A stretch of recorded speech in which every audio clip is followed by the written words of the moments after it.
Chapter 41. Differential Rent 2. First case. Price of production constant. This assumption implies that the market price continues to be governed by the capital invested on the worst land A. 1. If the additional capital invested on any of the rent-bearing types of land B, C, and D is only as productive as the same capital on land A, i.e. if at the governing price of production it yields only the average profit and thus no surplus profit, the effect on rent is nil. Everything remains as it was before. It is the same as if a number of acres of quality A, the worst land, had been added to the area previously cultivated. 2. On each different type of land, additional capitals produce extra products in proportion to their size, i.e. the volume of production grows, according to the specific fertility of each type of land, in proportion to the amount of extra capital. In Chapter 39, we took Table 1 as our point of departure. This is now transformed into Table 2, both of which can be seen on page 825.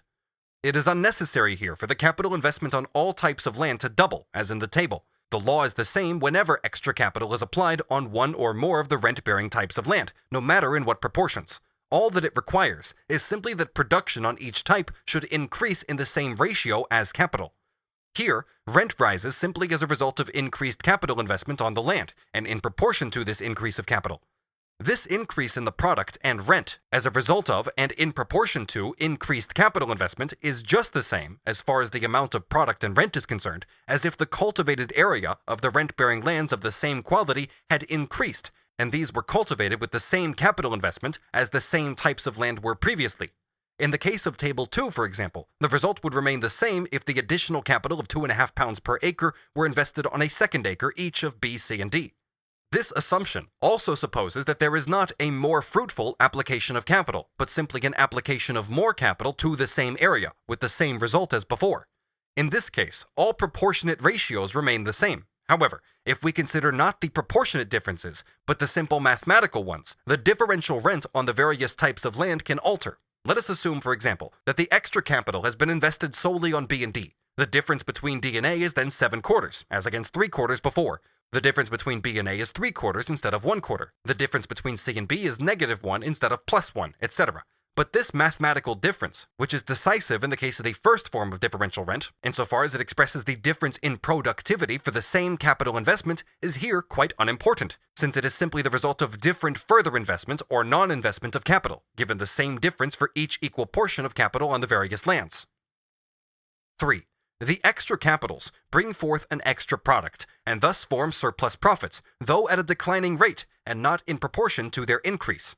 It is once again immaterial, in connection with this third assumption, whether the extra investments of capital put in the second time around fall uniformly on the various types of land or not, whether the declining production of surplus profit proceeds in equal or unequal proportions, whether the additional capital investments all fall on the same rent-bearing type of land, or whether they are distributed, uniformly or not, on rent-bearing lands of different quality. All these factors are immaterial for the law to be developed here. The only assumption is that extra capital investments on any of the rent-bearing land types yield surplus profit, but in declining proportion to the increase in capital. In the examples given in the above table, the limits of this decline are 4/4 at 12 pounds, the product of the first capital investment on the best land D, and 1/4 at 3 pounds, the product of the same capital investment on the worst land A. Given the same capital investment, the product of the best land on investment of the original capital forms the maximum limit, and the product of the worst land A, which bears no rent and gives no surplus profit, the minimum limit, of the product that the successive capital investments on any of the land types yielding surplus profit actually yield in a situation of a decline in productivity from successive capital investments.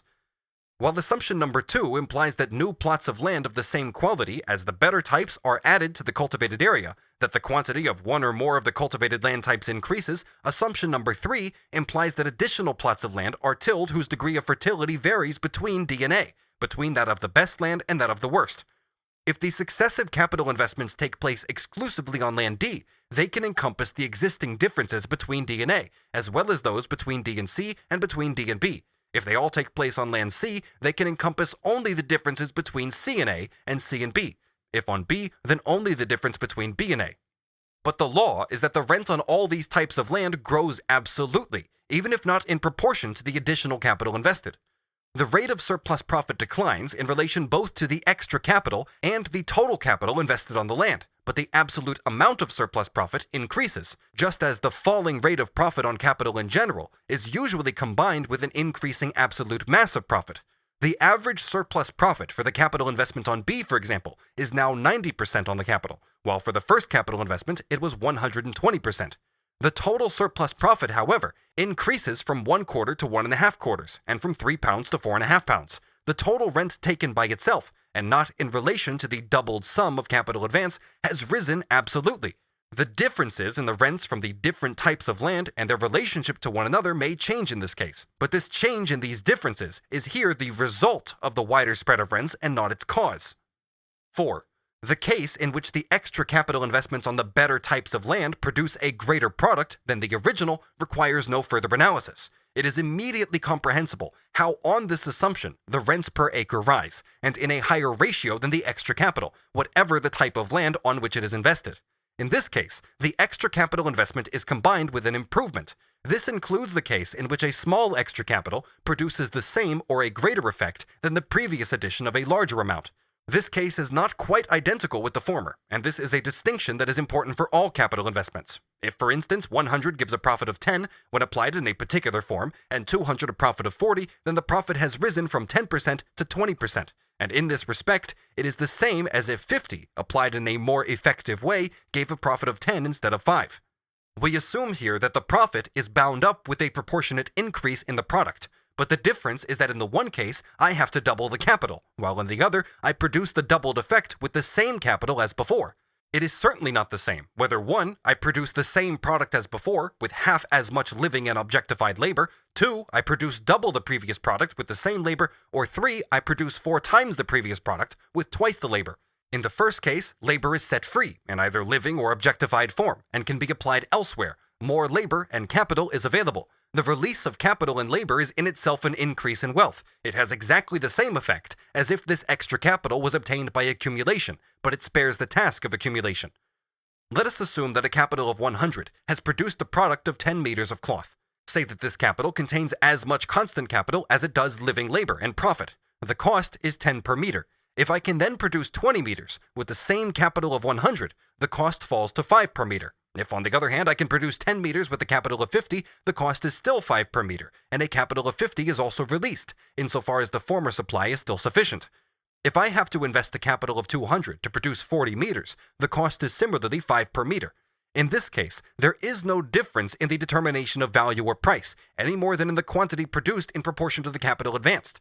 But in the first case, capital is released. In the second case, extra capital is spared, given that twice the production is required. In the third case, the increased product can be obtained only by a growth in the capital advanced, although not in the same proportion as if the increased product had to be supplied at the old level of productivity.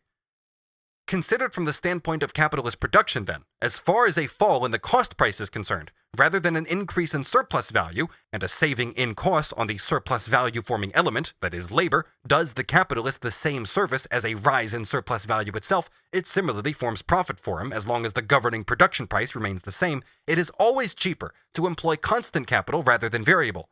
This presupposes, in fact, the development of credit and the abundance of loan capital that corresponds to the capitalist mode of production. Say that I employ on the one hand an additional constant capital of £100, this £100 being the product of 5 workers over a year. On the other hand, £100 in variable capital. If the rate of surplus value is 100%, the value that the 5 workers have created is £200. The value of the £100 of constant capital, however, is £100, while as capital it is perhaps 105 if the rate of interest is 5%. The same sums of money express very different values when their products are considered, according to whether they are advanced to production as sums of constant capital or of variable. Another factor, as far as the cost of commodities from the capitalist standpoint is concerned, is the further distinction that of the £100 constant capital, insofar as this is invested in fixed capital, only the wear and tear goes into the value of the commodity, whereas the £100 for wages must be completely reproduced in it. In the case of colonists and independent petty producers in general, who have no access to capital, or only at high interest rates, the portion of the product that represents wages is their revenue, whereas for the capitalist it is a capital advance. They therefore consider this outlay of labor as an indispensable precondition for the proceeds of their labor, which is the most important thing for them. As far as their extra labor is concerned, after this necessary labor is deducted, it is always realized in an excess product, and whenever they can sell it or can employ it themselves, they consider it as something that has cost them nothing, as it has not cost any objectified labor. It is only the expenditure of objectified labor which is seen by them as an alienation of wealth. They naturally seek to sell as dear as possible, but even a sale below value and the capitalist price of production still seems to them a profit, as long as this profit is not anticipated by incurring any debt, mortgage, etc. For the capitalist, on the other hand, the outlay of both constant capital and variable is an advance of capital. The relatively greater advance of constant capital reduces the cost price, other things being equal, as it also reduces the value of the commodities. Hence, although profit arises simply from the surplus labor, i.e. simply from the employment of variable capital, it can seem to the individual capitalist that living labor is the most expensive element in his production costs, which should be reduced to the smallest possible minimum. This is simply a capitalistically distorted form of the correct statement that the relatively greater application of past labor, compared with living, means an increase in the productivity of social labor and a greater social wealth. This is how everything appears from the standpoint of competition, incorrectly and standing on its head. Assuming stable production prices, the extra capital investments can be made with constant, increasing or decreasing productivity on the better lands, i.e. on all land from B upwards. On A itself, this would only be possible on our assumptions either with productivity unchanged, in which case the land would continue to bear no rent, or if productivity increases. One part of the capital invested on land A would then bear rent, the other not. But it would be impossible on the assumption that A's productivity declines, for in that case the production price would not remain constant but would rise. Under all these circumstances, however, i.e. whether the surplus product brought in is proportionately above or below this proportion, and thus whether the rate of surplus profit on the capital remains constant, rises, or falls as the capital grows, the surplus product and the surplus profit per acre corresponding to it increase, and so too therefore potentially does the rent in corn and in money. The growth in the simple mass of surplus profit or rent, reckoned per acre, i.e. reckoning the growing mass on a constant unit, and here therefore on some definite quantity of land, an acre or a hectare, is expressed as a growth in the proportion. The level of rent, reckoned per acre, thus grows under these conditions simply as a result of the increase in the capital invested on the land, and this takes place moreover with production prices remaining the same, and irrespective of whether the productivity of the extra capital remains the same, decreases, or increases. The latter factors modify the degree to which the level of rent per acre grows, but not the fact that it does grow. This is a phenomenon that is peculiar to the second form of differential rent, and distinguishes it from the first form. If the additional capital investments were made alongside one another in space on new additional land of the appropriate quality, instead of successively in time on the same land, the mass of the rental would have grown, and so would the average rent of the overall cultivated area, as shown earlier, but not the level of rent per acre. With the result remaining the same as far as the mass and value of the total production and the surplus product are concerned, the concentration of capital increases the level of rent per acre on a more restricted area, whereas under the same conditions its scattering over a greater area, with other factors remaining the same, could not produce this effect. The more the capitalist mode of production develops, however, the more the concentration of capital on the same area increases, so that the rent per acre rises.